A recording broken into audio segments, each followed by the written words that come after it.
So welcome to all the delegates on this IRIA Preventive Radiology National Program on this World Stroke Day.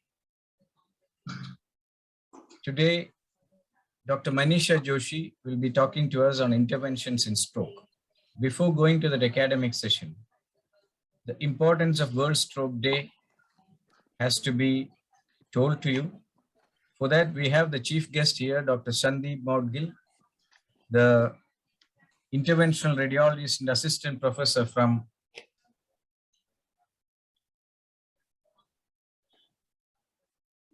Department of Radiodiagnosis, GMCH, Chandigarh. Sandeep does research in neuroimaging and interventional neuroradiology, stroke, head and neck and spinal imaging, and vascular and non-vascular interventions at a tertiary care level, and is actively involved in teaching residents. There are so many achievements to this young gentleman who is a promising interventional radiologist, and he has taken the lead to train the younger generation of radiologists, especially what we used to say in cases of this turf erosion. There are certain subspecialties in radiology that needs to be promoted, and the young radiologist has to be trained and take the leadership role in these specialties. One of them is interventional radiology. Before going into that, let me explain the role of preventive radiology. It's a new branch of clinical radiology that focuses on early imaging biomarkers for risk stratification in the larger context of preventive medicine and public health, the community health.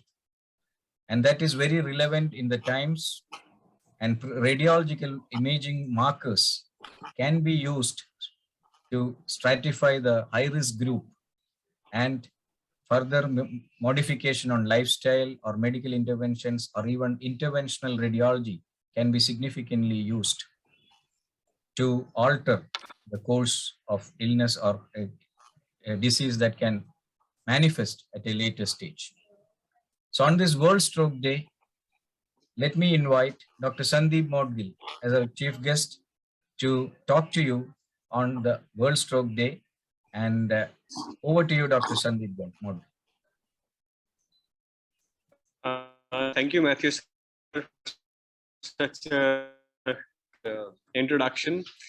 And these words are really encouraging, and I thank Dr. Manisha for roping me in for this. As sir said, I think there is a lot more that we can do as far as diagnosis and interventions of the stroke is concerned. Definitely, neuro intervention play a very, very typical role in that. And the most surprising thing is you see instantaneous response. But I must say there is a huge gap in the publications and actual practice we are doing.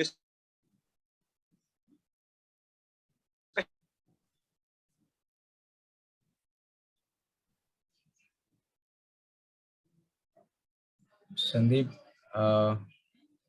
there is some connectivity issue on. Okay. Yes.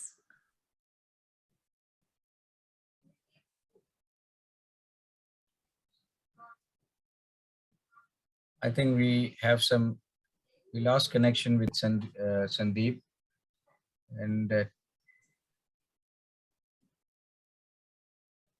Okay, so shall we start with the presentation? Yes. I think when he joins back, Manisha, you have to give a short break for him to complete that session. Okay? Okay. Right. Yes. So let me introduce the speaker of the day, Dr. Manisha Joshi, the interventional radiologist and heading the department in Rajagiri Hospital, Cochin, in Kerala.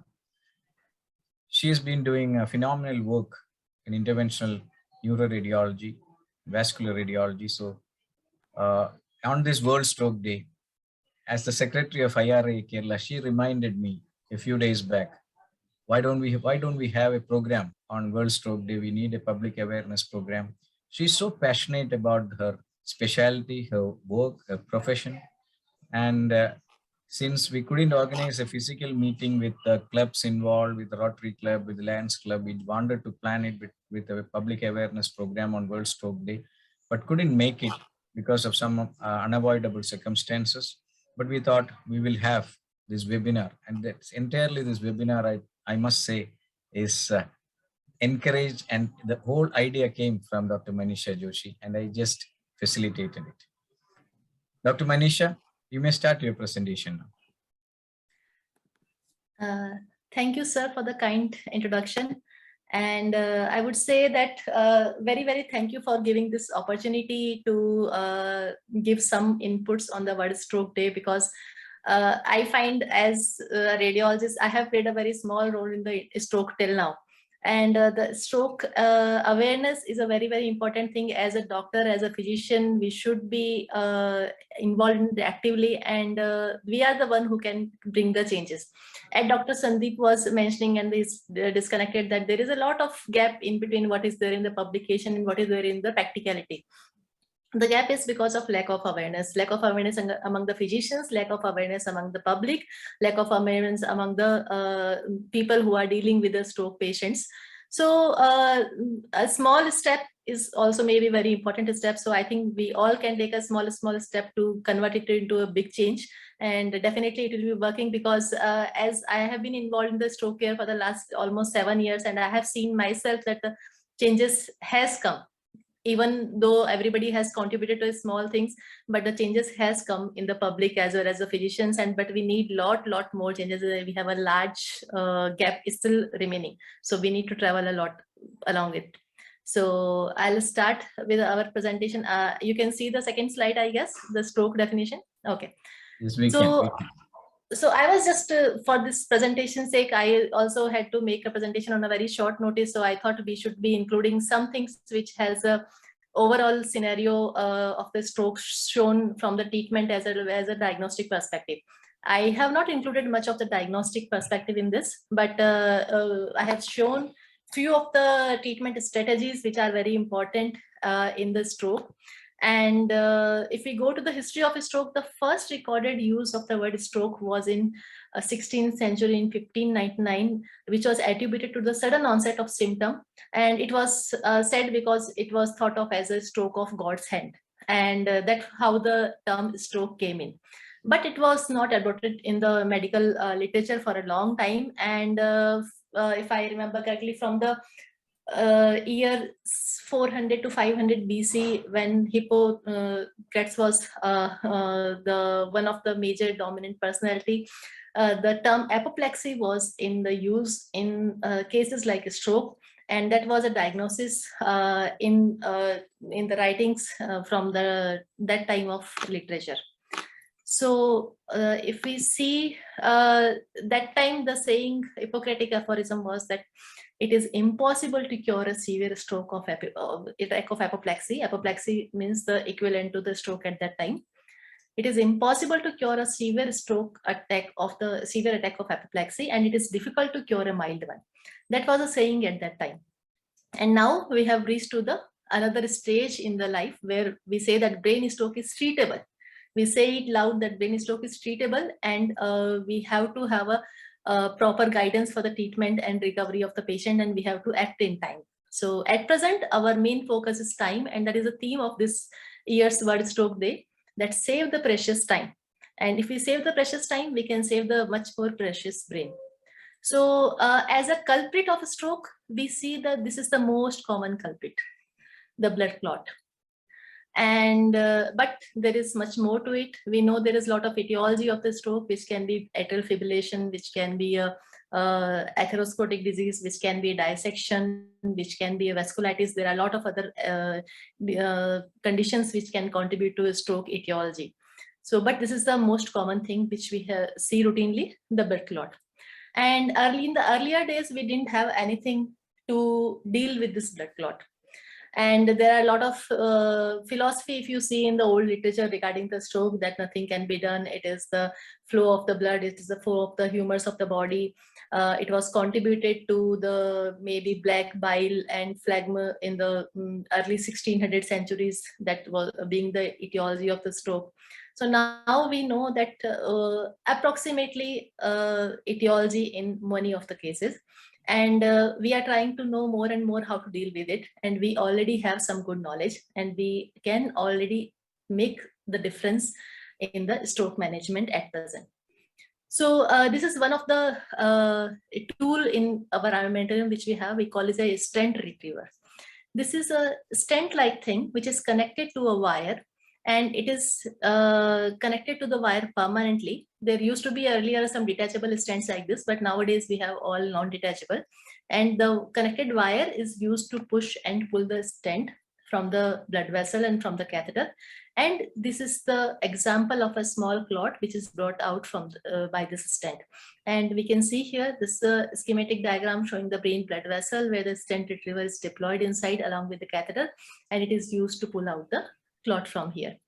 So if I'll just start discussing some cases, so it will be probably more interesting a discussion and more understandable from our point of view. Dr. Manisha, Dr. Yes, Manisha, may I interrupt at this point of time? Dr. Sandeep is back here. Oops, he has missed again. I'm sorry. Sorry? I saw Dr. Sandeep here. I thought. Yes, sure. I think he can hear us, Dr. Sandeep. I think we has lost connection with him again. So please continue. Actually, he had to go for some urgent travel, and he's depending upon his mobile internet. That may be the reason of interruption. I hope he can join back us after the talk. Okay, right. Okay. Yeah. So please continue. I'll start with one of the most basic and the simplest technology for the stroke treatment. This was a 40-year-old male who came with a sudden left hemiplegia. And here we see, this is the angiographic picture where we see the internal carotid artery. These are the ECA branches. And here, after coming here, this is where the MCA is supposed to be, which is missing here. And this is where we have a ACA. So in this case, we used the simplest of technology of aspiration thrombectomy. At present, aspiration thrombectomy and the mechanical thrombectomy with a stent retriever, or a combination of these. These three are the basic technologies used in the stroke treatment, especially for a mechanical thrombectomy of clot for the clot removal. So here what we did was, this is the catheter. You can see there is one catheter being taken into the ICA, another catheter being taken through this catheter, and this yellow thing here is a wire over which this catheter is tracking, and it is reaching up to the clot over here. And once the wire has reached to the clot, we have advanced our catheter. The green thing is the aspiration catheter, which has reached up to the clot. And after that, we had applied the aspiration or vacuum over the clot, and the clot can be pulled out using this catheter and aspiration with a minimal trauma to the vessel and with a very elegant technique. Although clots have a different varieties, organized clot, red clot, hard clot. So not every clot can be dealt with this technology, but this is one of the basic and the very beautiful technology which we have at present for the stroke treatment. So we can see here, this is the aspiration pump tube. The aspiration pump tube is attached to the catheter which is going to the brain. And outside we have the aspiration tube pump, and we can see the blood around, and we can see the blood clot coming through this. So this is how we can retrieve the clot where we have a fresh acute clot, and it can be done within a matter of minutes, and patient can improve on table. So here we can see this was a blocked MCA, and after the aspiration we can see a complete opening of MCA with good filling of ACA as well, and the patient had improved on table. Not every patient will have improvement on table, of course, because it will depend upon how much brain damage the patient has, how's the patient is, how's the patient's disease conditions. But yes, we can get an on-table improvement in a certain number of cases. So now coming to the next case, this is a little more complex case. It was a 36-year-old female. She was postpartum, I think approximately 6 to 9 months postpartum. She had a sudden onset left hemiparesis and dysarthria. So she came to ER. When we did a CT angio, we found that on the right ICA, this was a right ICA. It has a loop over here in the cervical region, and above this, there was a severe narrowing in this area. And there, beyond that, ICA was open, and even the MCA was open. But patient had a severe symptoms, dysarthria and almost hemiplegia, and slight neglect as well. So it was indicative of a severe stroke. So clinically, she had severe stroke, but we don't see any complete occlusion of major vessel, but we see here what is watershed territory infarcts in the brain. And these watershed territory infarcts were telling us that a patient has a ischemia over there, which is a hypoperfusion state over there. And when we understood it better, when we did an angiogram, we did a left vertebral artery angiogram. We can see the left vertebral artery, left basal artery is not very big. The PCA is being supplied from the left vertebral artery to a minimal extent, and patient probably had a fetal PCA as well. On the right side, left side as well, we can see the PCA is not visualized, and it was filling from the ICA, from the anterior circulation. And from the left ICA, when we take a run, we can see that there is not much flow going towards the right ICA territory, which can happen with when we have a good collaterals. But here this patient did not have very good collaterals. She was having severe stenosis of ICA, and when we did the angiogram, this was the condition.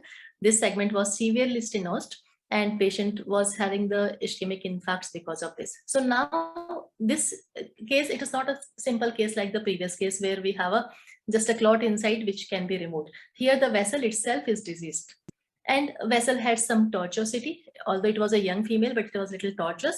And the vessel wall here has a dissection. That is the most likely diagnosis in this condition, that it is a dissecting lesion which has caused a thrombosis and which has caused the stenosis, and which has ultimately led to the infarct and the stroke, because the patient doesn't have a good collaterals. So in this condition, since the collaterals were bad, patient is young and deteriorating, so we had planned to open up this vessel. Here we cannot open up by simply removing the clot, so we had another strategy where we had entered inside this vessel by using the small wires over here. And after crossing this lesion through with a small wire, we had gone inside and we had placed a stent. This was a special braided stent placed in this area, because the normal carotid stent will not open in this kind of segment where we have a tortuosity and which is near the base of the skull. So this is the stent which you have placed. We can see the stent wires over here. After placing this stent, even then it was not a simple condition. Even the stent could not open very well because of a dissection, because of thrombus around. And even after placing the stent, the flow was not adequate up. And still there was a severe stenosis in this, severe stenosis in this area. So we went ahead, we did the balloon angioplasty for the stent. So this was the occlusion here. This is the black thing here, this is light shadow, we can see this is the balloon. We had done a balloon angioplasty of the stent after this. And after that, we can see that vessel had opened very well, and we had a good blood flow established up. And this dilatation here, we can see this is a kind of pseudoaneurysm formed over here because of dissection, which may have to deal with later on. But this kind of a stent which you have placed, many times the pseudoaneurysm will heal by itself over time over this stent. So this was a CT angio done after 5 months on the follow-up, and the stent was well opened. Patient was symptom-free. She had completely recovered. She had was living her normal life afterwards. So she was kept on antiplatelets. The pseudoaneurysm itself was also showing a partial healing in the follow-up CT angio. Now coming to the next case where it was a 67-year male. He had a recurrent TIA. Mainly the TIA was right hemicoria, but he had a weakness of the limbs as well in between. And this was a CT angio picture. This was the left MCA, which was showing a very severe stenosis in this area, very severe stenosis. So patient was already on antiplatelets, and patient was having a recurrent TIA, although not very major, but it was a recurrent symptoms which he had. So we admitted the patient, started optimized his medical management, started him on the anticoagulation as well. And this was the picture of MRI at the time of admission, where there was a very tiny faint infarct in the diffusion, and there were some old changes in the watershed territory because of the old ischemia, chronic ischemia. And we had kept the patient in hospital. Patient again had few episodes of TIA. We did a repeat MRI next day. When we did a repeat MRI, we can see that in this area where was no infarct yesterday, there was now a hyperacute infarct on the next day. So we understood that brain parenchyma is at risk and progressively it is worsening. So rather than taking the chance on conservative management, we went ahead for treatment. Again, we did an angiogram. We can see the vertebral artery here. In this vertebral artery run, there was no filling of the MCA territory on the left side, which tells us that there is a poor collaterals. And if you see on the right side, there is no AC on the right side, only MCA. So there is no collateralization from this area as well. And when we go here in the left ICA run, we can see a severe stenosis in the left M1 MCA. ACA was providing some supply to the MCA territory as well, but since the patient was clinically symptomatic, we know it was not adequate. So this is a zoomed up view of this stenosis still. It was almost 70% stenosis over here. we went ahead by taking the wire inside the stenotic lesion, placed a balloon across it. After placing the balloon across it, we had opened up the vessel, but we know that in this kind of lesion, the vessel will close, and that's what happened. Slowly over time period, when we did wait after the angioplasty, vessel was showing again reocclusion, and we had put a stent across it. So here again, we had gone inside and put the stent across it. This is the stent marker. We can see the black thing here. This is the stent marker, and the stent is being deployed in the vessel. And this is the picture after deployment of the stent, where we can see the stent markers here, and the stent is fully open and vessel is much more open. If we compare, this was a picture before the plasty, this was a picture after the plasty. I don't have the picture of the in-between reocclusion, but this is the picture after the stenting. So vessel had opened up. This patient is almost in 2-year follow-up, doing well.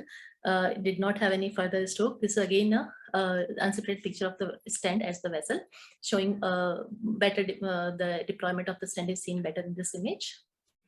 And this is the CT angio image after the deployment of the stent, where we can see the stent well open and the vessel caliber has improved. And if we compare the pre-process CT angio to post-process CT angio, we can see a good improvement here. So again, this was a different kind of treatment in the different scenario, as we discussed earlier, that there are a lot of different strategies which may have to use in the stroke patient. I have covered many of the strategies, but it's not limited to that. There are many more beyond this as well. So this was a 70-year male with a posterior circulation stroke. He was having a recurrent TIA, as well as now he had come with a stroke as well. So on the right side, he did not have a good vertebral artery. In the left side, the vertebral artery, you can see this is a subclavian artery. Here, this is the vertebral artery. We can see hardly any connection in between this. There is a very tiny connection here, faintly visualized, and it was a very, very severe stenosis, almost more than 95%. And here again, the patient was unstable, having the recurrent TIAs, did not have a good collaterals in that region. So we went ahead, did the stenting using the coronary stent. So this is the picture after the stenting. The origin of the vertebral artery has opened well. We can see the connection of subclavian artery to the vertebral artery. And if we compare the pre and post-procedure picture, this is the picture where we hardly could see any connection of vertebral artery to subclavian artery. Here we can see a direct connection and the stent in situ. And again, the patient had a good outcome, improved well. Coming to the next case, where it was a young female with who had acute symptoms and left MCA territory infarcts. And when we took the angiogram, this was a right ICA and right MCA. This was a left MCA, which was occluded over here. And for this patient, again, it was assumed to be a thromboembolic episode, and we thought it should be a clot which we can take out easily. And then we went ahead, we did the first pass. After the first pass, this was the picture. The vessel had slightly opened, but not well open. So we, since it was when we opened the stent inside for the first pass, we saw that the stent was a little bit narrowed. It had not opened fully. We thought there might be some underlying component of a stenosis as well. So we did a balloon plasty. This is the balloon markers over here. So we used the balloon plasty for this area. And after that, we did a second pass. And after that, we could see the vessel has opened well. And so combination of balloon plasty as well as the stent retriever was used in this case to open the blood vessel. And this is the picture pre and post procedure, where the MC was completely occluded pre-procedure and it had well opened after the procedure. But there is some irregularity, although it was a young female, but she had an intracranial atherosclerotic disease, which was the cause for this kind of irregularity over here. And then next, coming to the next case, where the left M2 MCA was occluded. And we had tried few of the strategies, like I mentioned previously, doing the aspiration, doing the stent retriever, and even you can see there was a small aneurysm from the IC as well in this case over here. So after using our routine strategies to take out the clot, when it did not open, what we did in this case, we had taken 2 passes with the stent. It did not open. Then we had done the plasty 2 times. Even then it didn't open, reoccluded. And then we had ultimately put a stent over here. So after stenting, this vessel remained open. It was well open here. You can see the posterior CT where there was no bleed and the stent is well opened over here. And this patient also did well in the long term. So here we use the combination of stent retriever along with the plasty, along with the stenting as well. Next, coming to the next patient, it was a 70-year-old male smoker. He came with complete unconscious condition. He was intubated. And when we did the MRI and CT scan, we found out he was having a basilar artery occlusion, and we took immediately for the mechanical thrombectomy and DSA. On DSA, we saw that a basal artery was completely occluded over here. These are the both vertebral artery, right and left. And we went ahead, did the routine thrombectomy with the stent retriever and the aspiration. We call it as a Solumbra technique. And after that, vessel had opened, but after a few minutes, again, we saw this picture where there was a reocclusion. Sorry for the poor quality of images over here. And this was reocclusion over here. So we thought that because we can see these arteries are very, very irregular. And even if we see after the opening over here, we can see there is a lot of atherosclerotic changes in the basal artery and the vertebral arteries over here, which is the underlying cause. So most likely cause of the stroke might be a rupture of one of the plaque, and which may be very friable plaque. And after the opening with angioplasty, even the stent retriever, reocclusion chances are high in such kind of cases. So we went ahead, did the second pass. Again, the blood vessel opened up. After that, we didn't take a chance. We started the intra-arterial GP2B3A inhibitor. Tirofibin we started initially, and we gave 0.5 ml of tirofibin inside, 0.5 milligram of tirofibin, along with the intra-arterial vasodilator. Vasodilators are something which works very well in the brain blood vessel in many scenarios. We use the nimodipine as a vasodilator over here because the combination of vasodilator and the tirofibin can keep the vessel open very well, because the nimodipine or any other vasodilator which can keep the vessel open can dilate it, prevent the spasm, because after the stroke mechanical thrombectomy, the vessel may go into spasm that may contribute to thrombus formation as well. So I gave the intra-arterial nimodipine, and we gave a tirofibin. And the idea behind giving the tirofibin is that we assume here the atherosclerotic disease is causing the plaque rupture, and that has caused the occlusion of the basilar artery. So that plaque rupture, the main pathology in the plaque rupture with the platelet aggregation. If we reduce the platelet aggregation, we can reduce the chance of the vessel reocclusion. So that's what we did. And after that, almost 30 minutes, the vessel was open. We had started on the slow dose of tirofibin from IV as well. After that, we shifted the patient out, and we took the patient next day again for the angiogram, and we can see there is much more improvement in the vessel caliber over here, and vessel remained open. So this was another technology which we used here, combination of stent retriever along with the intra-arterial GP2B3 inhibitor, and followed by intravenous antiplatelets. So this strategy worked well in this case and kept the vessel open. Coming to the next case, where it was a 38-year male. He had a sudden onset aphasia and right hemiparesis, and we can see that there was again some infarcts in the left MC territory, some infarcts in the left MC territory. So now when this case came in the night, and usually in the night when we know that almost everybody work on the WhatsApp, because to get the images, to get the details of the patient. And in the cases like emergency, we usually don't do a complete workup or detailed workup on the case before taking in, because we know it is an emergency. We have a vessel occlusion, we have a stroke, we have to go and open it first, and rest of the workup can be done later on in most of the cases. So similar thing in this case, where we saw the basilar, I got these pictures on the WhatsApp, and we saw that infarcts in the MC territory, and it was a young male. So rather than wasting any time, we had taken the patient immediately on table. We could get this from this picture that MCA was occluded, and there was sluggish distal flow, little bit distal flow. But when I took the angiogram on table, I found something entirely different, which I never expected. So this patient was completely healthy earlier as per the history was given, and there was no other comorbidities. And when we took the angiogram, we can see that MCA M1 is open, M2 is also open, and even distal branches are open, but these are very thin. So this kind of diffuse thinning we don't expect in the case where there is a clot or where there is only atherosclerotic disease.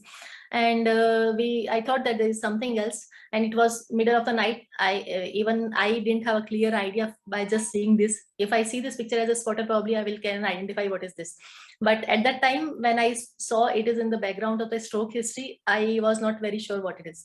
So I just kept the patient on table, went back, went to the workstation, and had a look at the patient's images.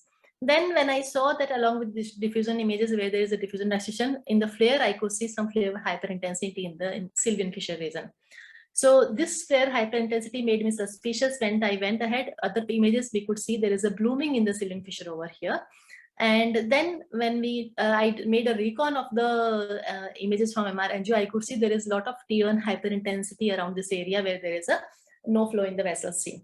So then I understood that yes, there is a bleed over here, but why there is a bleed? There was no other reason for the bleed to be visible. There was no history. But whatever it is, we know from our experience in the treatment in aneurysms that whenever there is a bleed, subarachnoid hemorrhage, it can cause a vasospasm. Vasospasm can cause a stroke.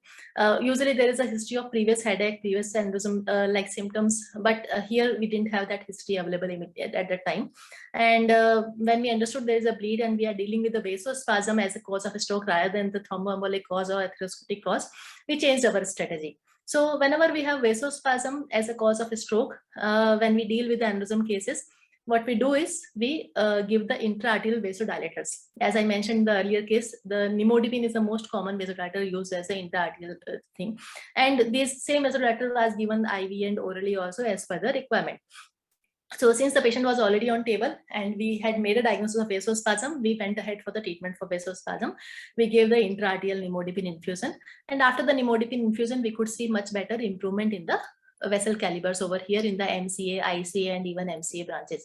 So if we compare, this was a pre-nimodipine picture where we could see the vessels are diffusely narrowed. And in the post-nimodipine picture, all the vessels are not of normal caliber, but the caliber is much, much better now. And this patient also, when we took further history, patient gave that 1 week back he had a sudden headache. After that, he didn't have any much symptoms, so he didn't seek for the medical care. And later on, working diagnosis was RCVS with subarachnoid hemorrhage because there was no aneurysm visible and it was a typical cortical subarachnoid hemorrhage. Patient improved well clinically, did well later. This is another strategy which can be useful in the stroke cases depending upon the case scenario. So coming to the next case where it was a 60-year male who had a sudden onset dysarthria. And again, in this case, we can see it is a almost similar picture to what I showed you in second or third case, where it was a young female. There was a severe stenosis of the ICA over here. This is the most common location of the spontaneous dissection of the ICA at the cervico-petrous junction. The same location we had seen in the earlier in young female where we had done the stenting, and this is the same location we can see here. Again, it was a case of the spontaneous dissection of the cervical ICA. So it was a little 60-year male and not smoker, but cause of the dissection was not very clear. But here we had done the angiogram. We can see the stenosis on the left side and dissection. From the right side, we can see that right ICA is not only supplying on the right side, but it is giving the blood supply to the left MCA as well. So there is an antegrade flow in the left ICA, and there is an antegrade flow in the MCA also from the contralateral side. So here we had a very good collaterals angiographically, plus clinically patient had a very mild stroke. He had only dysarthria, nothing else. And since the patient was stable, minimal symptoms in that condition, we decided not to treat, because many of the dissections, if they are not harmful in the acute condition, if the patient maintains the clinical status, if there is no clinical worsening in that condition, many of these dissections will heal over time by just medical therapy. So no intervention is the best management in this condition, and the patient did well. He didn't have any future stroke episodes so far, as per my knowledge. So now coming to the, yes, we are now promoting the preventive radiology, and the prevention role of radiology in the prevention is very, very important. Along with that, there is a role of intervention as well as the prevention. So intervention radiology can help in prevention of the stroke as well, not only in the treatment. So here there is an example. This technology we don't have in the available in the market, at least in the Indian market so far. It's under trials. But as we know that large number of the patients, they have a cardioembolic as a cause of a stroke, as a etiology of a stroke, because of atrial fibrillation or the cardiac dysfunction, many other reasons. So we now have one device in trial, which is a permanent bilateral carotid filters, which are placed for the stroke prevention. They are placed percutaneously by a very simple technique.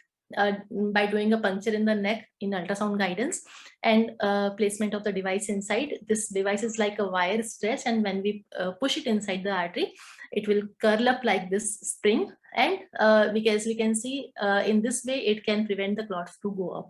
And it is placed in bilateral ICA in the patient who are at a high risk of the repeated stroke because of atrial fibrillation. So we can have a prevention of the future stroke by this device potentially.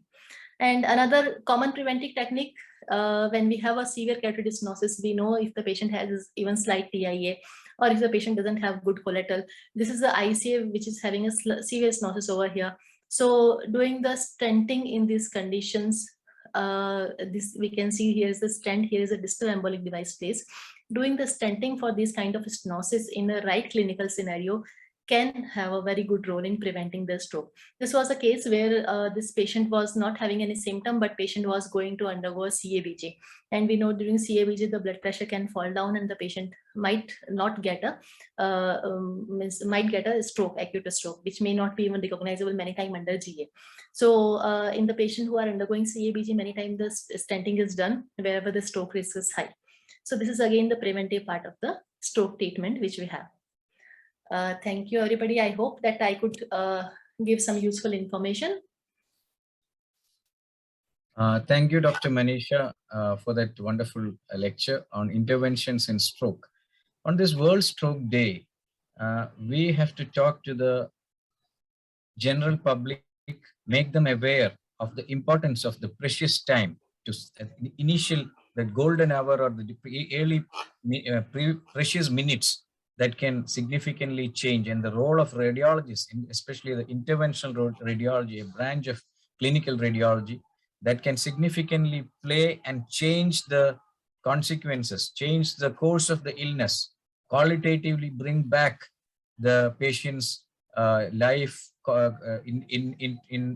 if we can interfere, we intervene at the right point, right time. So the whole message of World Stroke Day is to make the patients aware of the symptoms of stroke, and also to make use of this precious time to reach out to the interventional radiologist to for the application of the procedures that has already been explained in a case-based scenario by Dr. Manisha Joshi.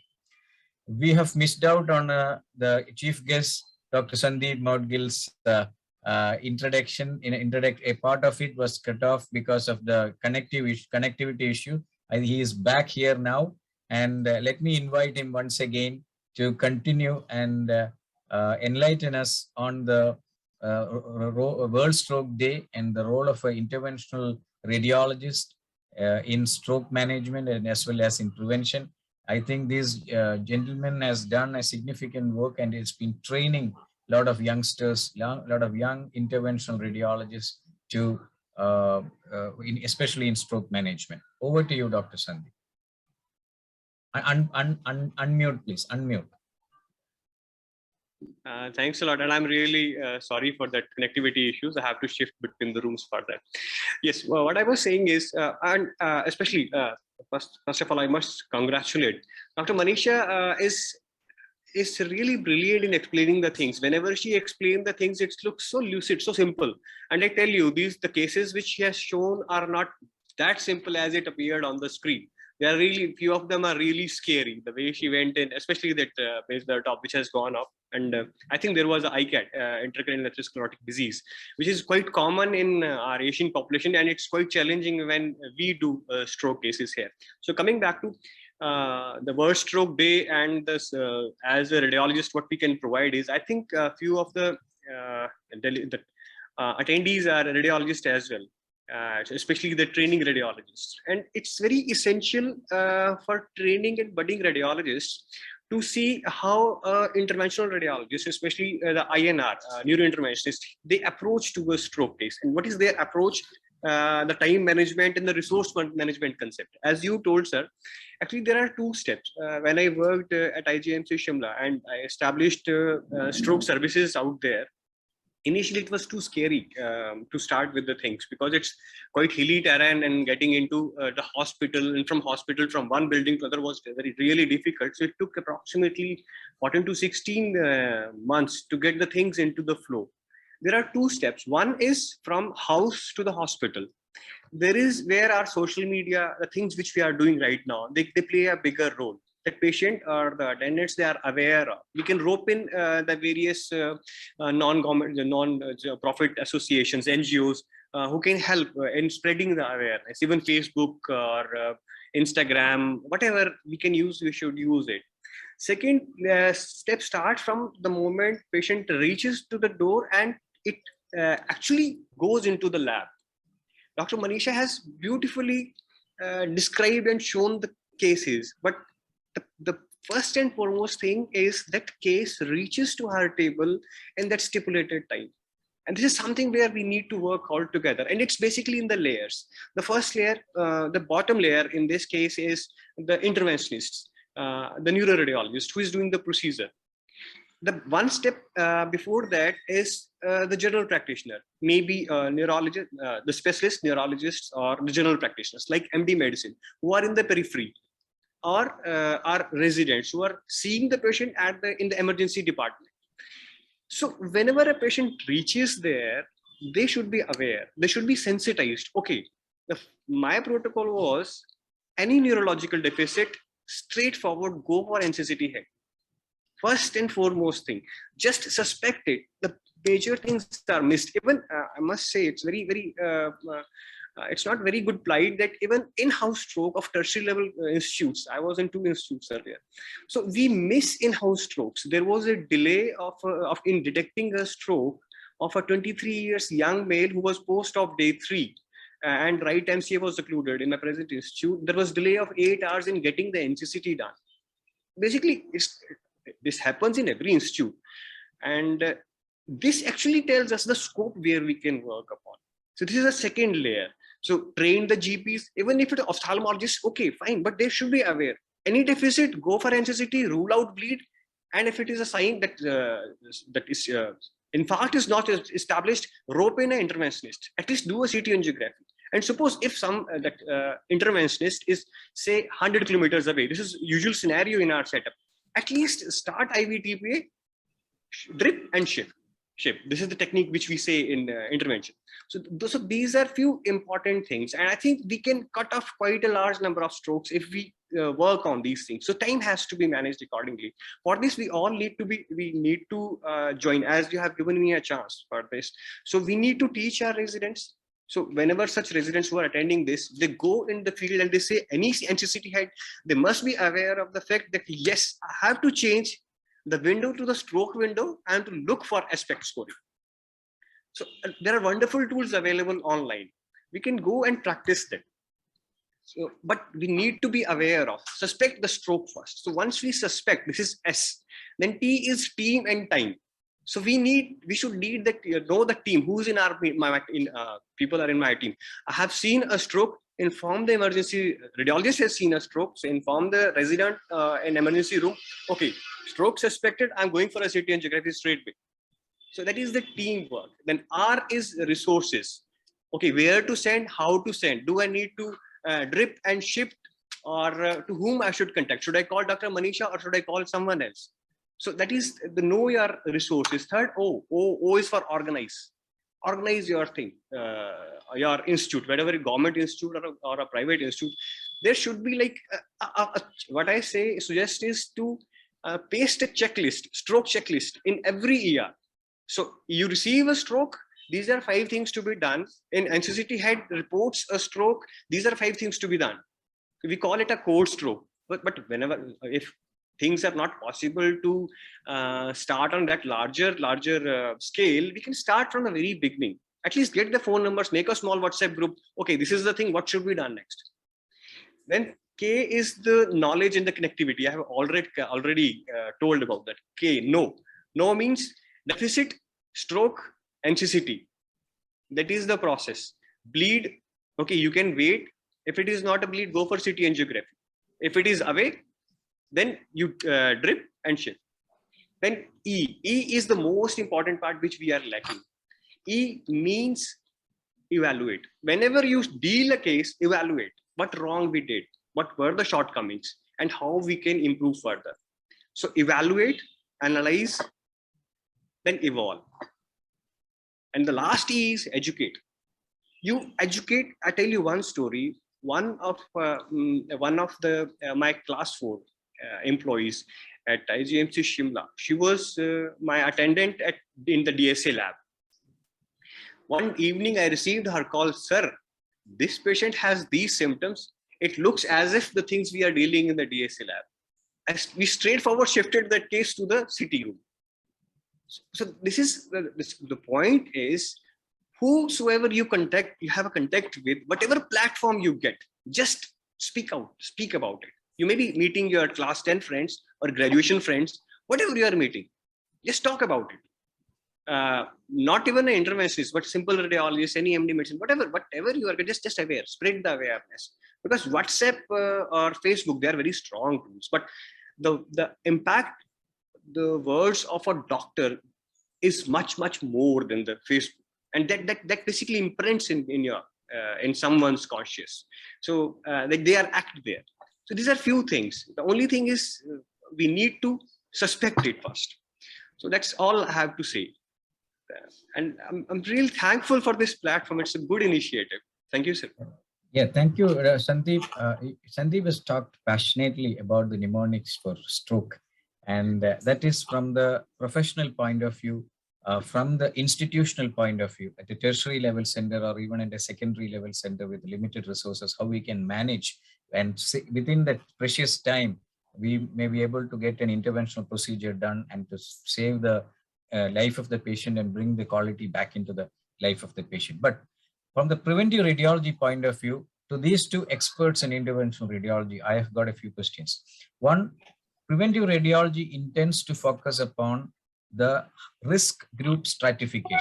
So what are the high risk groups that you are looking for, whom we have to educate and whom we have to give these tips that what are the symptoms that they should be watchful about, and they should be unless and until they themselves or their family members are not aware of all these things, they may not even reach a hospital.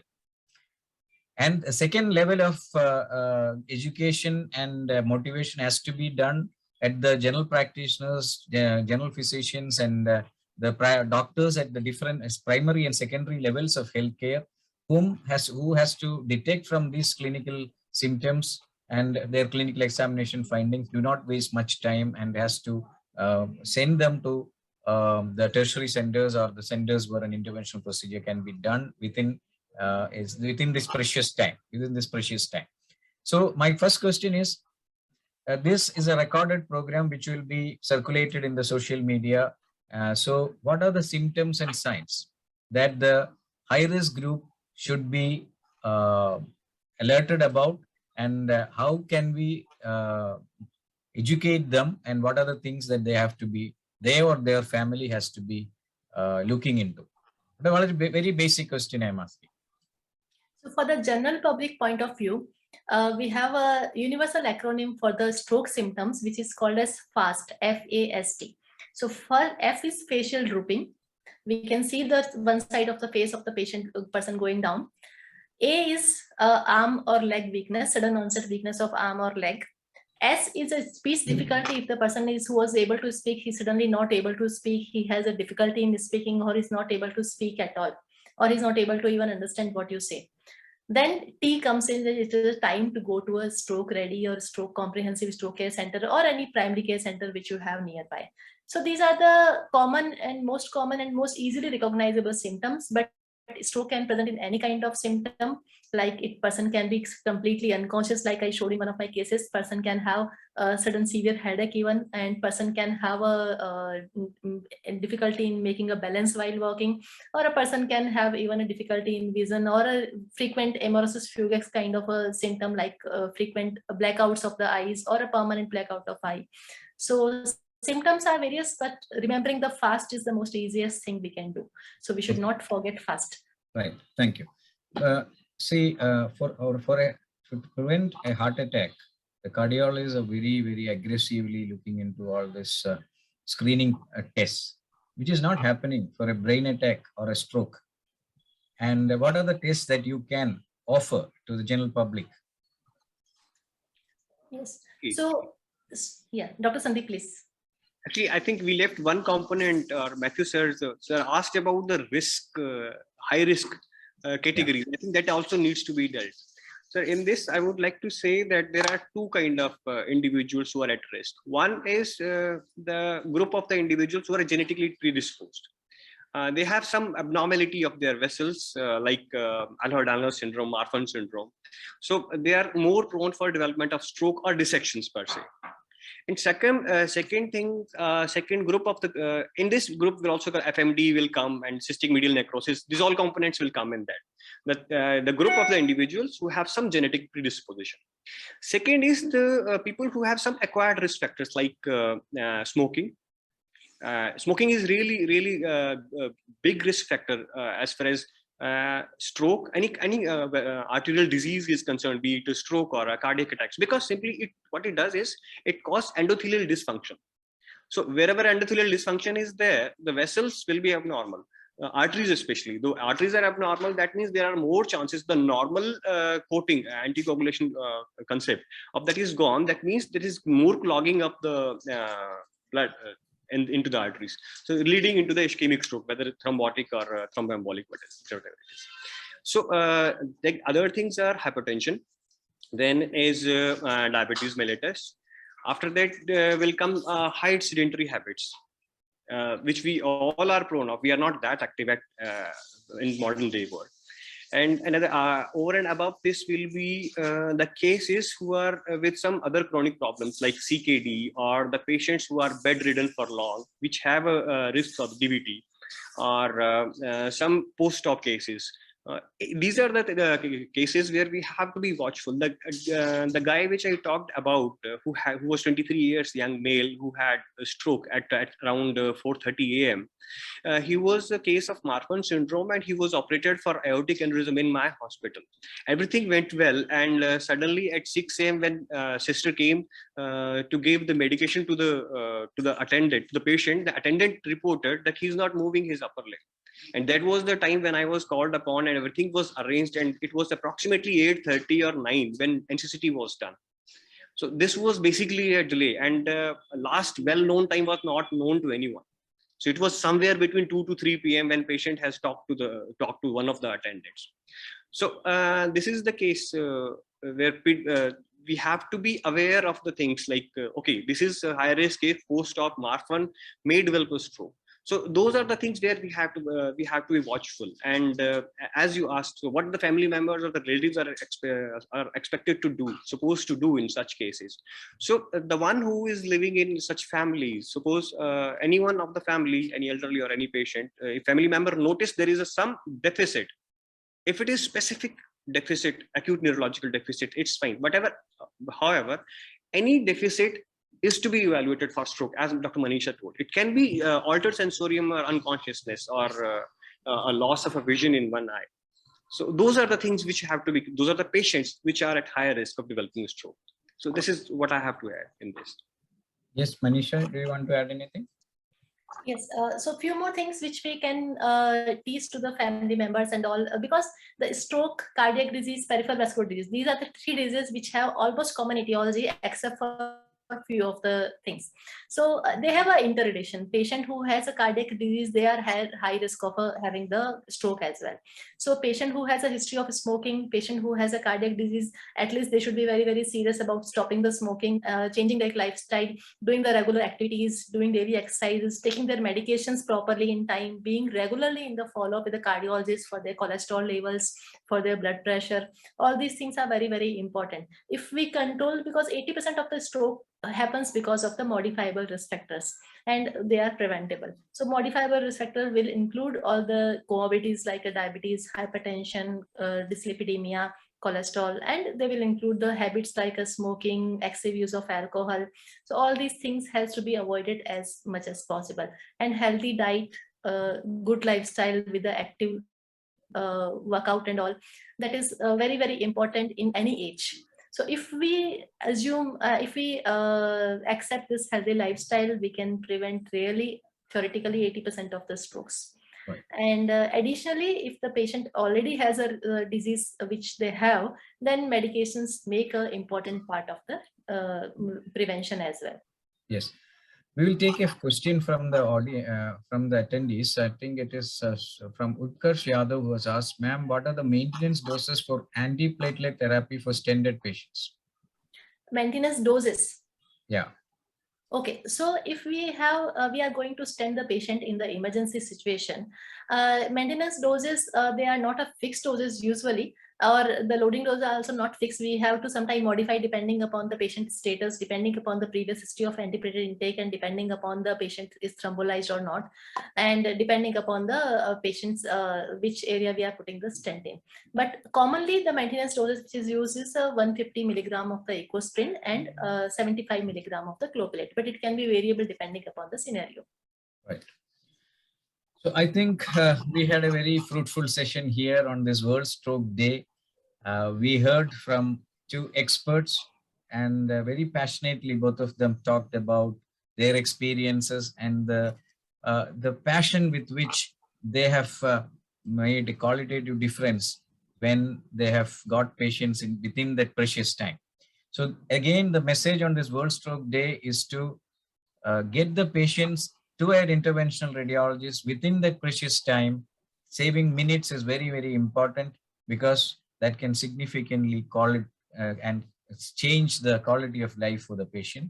And now the technologies are available, the skilled professionals in terms of interventional radiologists are available all over the country. If you look at a state like Kerala, I can see the interventional radiologists are there in almost all the major centers here now. And in Cochin, I think, where Dr. Manisha Joshi is there, we have got so many interventional radiologists in all over Kerala. And Sandeep has taken the lead in establishing the interventional radiology in the IGMCH Shimla, and the hilly terrain with which he has already explained, shared with us his experiences in. But in all over India, we are seeing the interventional radiologists are taking the lead to establish the interventional radiology departments and saving the lives, so many precious lives, and making a significant difference in the healthcare in this country. So once again, I wish to thank the speaker of the day, Dr. Manisha Joshi, for that wonderful lecture, and our chief guest and interventional radiologist, the promising face among the interventional radiologists, Dr. Sandeep Moudgal, for that passionate talk, the sharing the experiences with us. And thank you, both of you, once again, and on this World Stroke Day.